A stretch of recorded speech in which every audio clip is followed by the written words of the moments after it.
Well, a good Sunday for Rangers, back to winning ways, progressing in the Scottish Cup to the semi-finals after what has been from Thursday onwards, a pretty good week for the club. And no, I'm not going to keep it up before anybody asks. I'm in the conservatory of my parents' house. Guys, it is a good Sunday, isn't it? It is a top Sunday to be a Rangers fan. A game that we won, a game that we showed a mature level of performance with, a game that we, came through despite one team wanting to try and lose their heads and cause us to lose ours as well. Some disgraceful tackles from Hibernian and some disgraceful antics from Hibernian. Jordan Abita, lucky not to have been sent off before he was actually sent off. I mean, he was the guy who fouled Dujon Sterling for the Stonewall penalty when we heard those three beautiful words, penalty to Rangers. Yes, to have missed.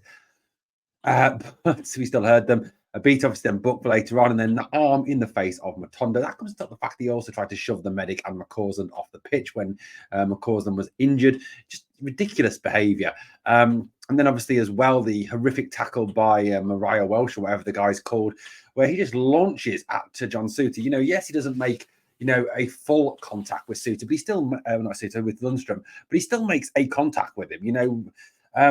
I've got to say, look, I don't particularly want to talk about this person, but, I was listening to Club at 22 earlier when I was walking the dog. And I got to say, I agree with what they were saying on there. Michael Stewart is an absolute tool. The guy, how is that guy paid to talk about something he clearly knows absolutely nothing about? Because he knows nothing about football. I'll tell you that for free. Well, and if he doesn't know anything about the rules of football. He's obviously got his own little set of rules and his own Stewart ball kind of rules. The fact that he's insisting for nearly 5 minutes that's not a penalty, and then for another 10 minutes that's not a red card. Yet everybody else in the studio and everybody else across football was saying that it was a red card and it was a penalty. I think it's just one-eyed biasness of Michael Stewart against Rangers. I really do think that. The guy is an absolute sad excuse of a pundit. He is just one of the worst pundits in football anywhere you can find. And the sooner that he's sacked and got rid of, the better, because he quite clearly knows absolutely jack shit about the game. Utter disgrace. Stonewall red cards. Both of them were red cards. The Abita one and the Mariah Welsh one, and obviously a Stonewall penalty as well. The guy climbs all over the back of Sterling. It's a penalty. Simple as. Obviously the game, just to touch briefly on the game, goals yesterday coming from Lundstrom and from Fabio Silva. Now, Lunny's goal came after a James Tavernier penalty was saved. Now, obviously there's nothing remarkable about, that goal in particular, the fact that you follow in a penalty and you score from probably where you should score, because the keeper's probably on the deck one or the other way after having saved the penalty. But what makes it kind of notable and kind of praiseworthy and mentionable, that's a word, is, the fact that Lundstrom showed heart, he showed desire, he showed passion, he showed vigor to get to that ball. He was not going to be beaten to that ball. That was his ball, and he was going to force that ball home no matter what. And he certainly did that to get his captain out of jail. And I love the celebration as well, tapping the badge. Lunny loves this club. I know he loves this club. Look, and I've apologised for my my remarks about him at the start of the season. I was bang out of order, and I've said that. I love how Lunny's come on.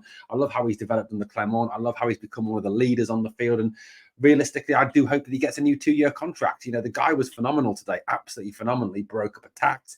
He passed the ball well. He commanded the game. He controlled the game. He was absolutely superb. Really impressed with Lunny. Well done today, Mr. John Lundstrom.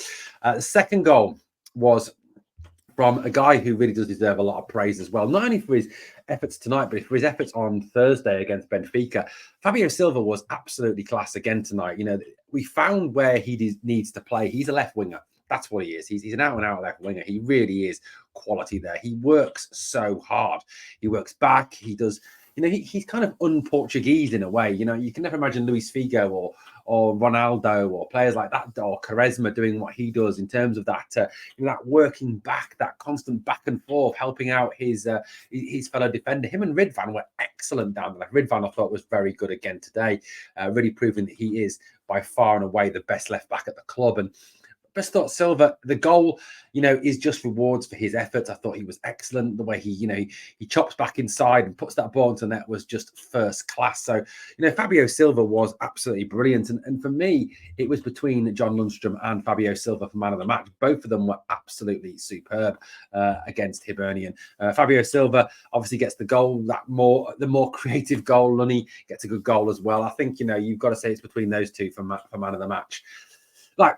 That's obviously the essentials of the game. We're through to the semi-finals. It's going to be Hearts, possibly. Hearts green at Morton. Realistically, Hearts are probably going to win that. Aberdeen or Celtic. Who do you want? Obviously, drop me a comment. Let me know who you want. Now, got to talk about injuries. Unfortunately, we've got to talk about injuries. Now, Matondo came back last night. Didn't look great, but did okay. He was all right. He's back. At least that gives us an option. We're going to need him on Thursday, given the injury situation, given the fact now we're missing Cortez. We're missing Seamer, we're missing McCausland, we're missing Sterling. Yes, that we are missing them. We're missing all these players due to injury. Scott Wright apparently is injured as well, although some of you might argue that's not a great miss, is it?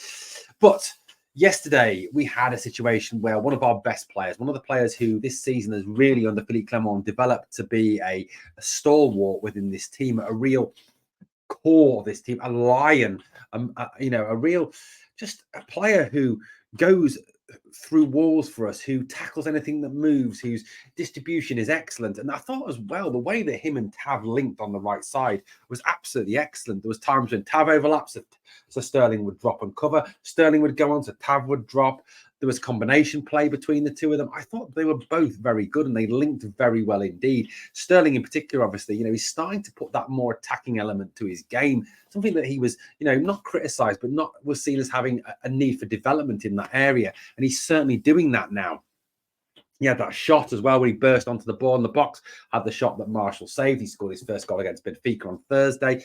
He was excellent. Now, you could argue, like we said on the pod last night, it was a risk to play him. But obviously now he's got a hamstring injury. Hope it's not serious. It could be 4 to 6 weeks. So you're going to be without Sterling for 4 to 6 weeks. 4 to 6 weeks, you're looking at then into April time, mid-April. So, you're going to be missing him for a large portion of the season. You're going to miss him probably for the Old Firm game, which is a game we really, really need him for. He is that player who can, he can help dominate in the midfield. He can lock down a wing. He can do, he can be excellent. And I think he is going to be a huge, huge miss. And to add him, I know Philippe Clement talked about the fact that he didn't want to be drawn on the injuries, that he said he'd wait for an assessment to come in. But you've only got to look at, number one, the way that he went down. Number two, the way he looked at the bench when he went down. Number three, the way that he moved after coming off. To see it's not going to be good news, is it? I mean, it really isn't. And with a Rangers player, it ain't going to be good news, is it? I mean, let's face it. All our medical news is never good news, is it? It's always bad news with our players and their injuries. And it does seem to be, a real conspiracy. Well, not a conspiracy, but, some sort of, I don't know, just curse. Injury curse that we seem to suffer, especially when you play in creative positions. Obviously, Cantwell, a 10, Seamer, a winger, Cortez, a winger, Sterling, obviously a winger and defender and a midfielder, obviously multiple positions. But again, now he joins this injury list. Not only him, but the guy who came on for him also went off as well. Young Ross McCausland.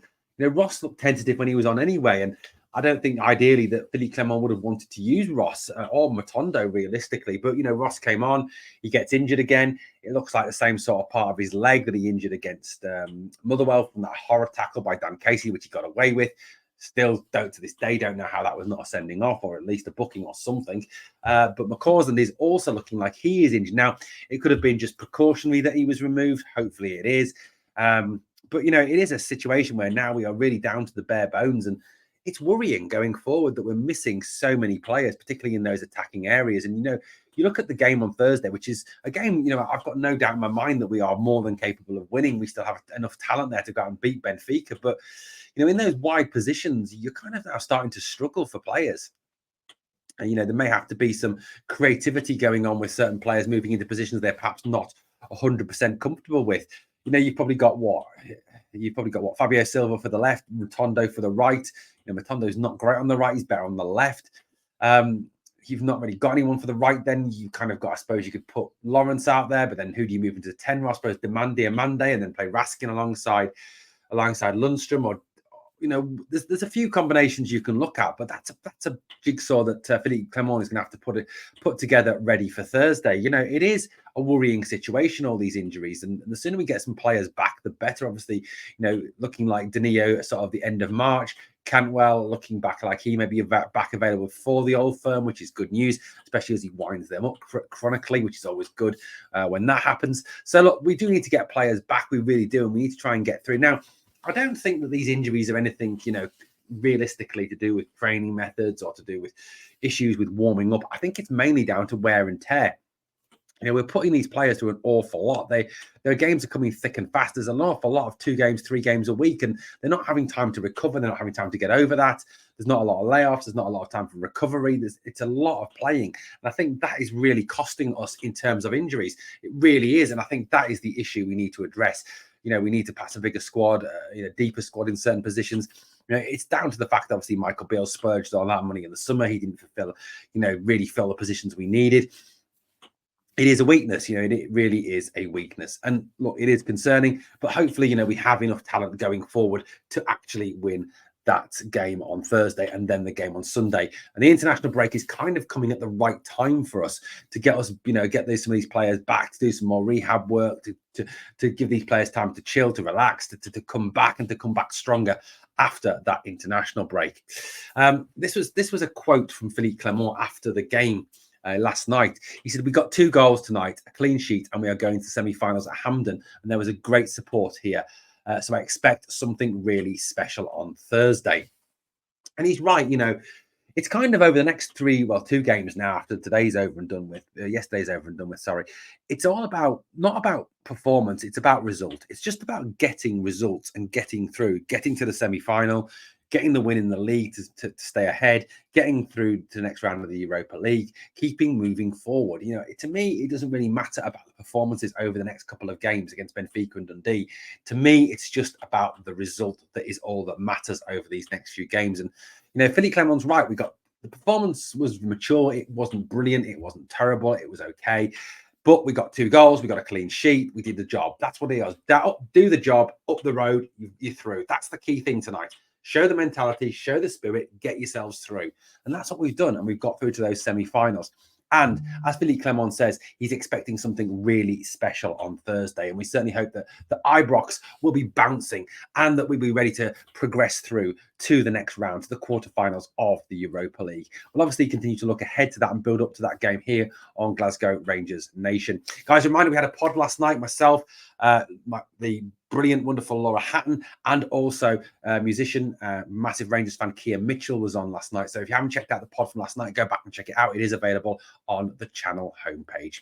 Well, look, it's all progressing. It's all positive at this moment in time. We're heading in the right direction. We're moving forward. And that's the key thing for me. Well, thank you for watching Glasgow Rangers Nation. Guys, please smash that sub and help this channel to keep on growing. That's what we're looking for, 6,000 subs by the time we hit the end of the season. 2 things I always ask of you on the way out. Number 1 is to smash that like. And number 2 is to remember always, we are the people.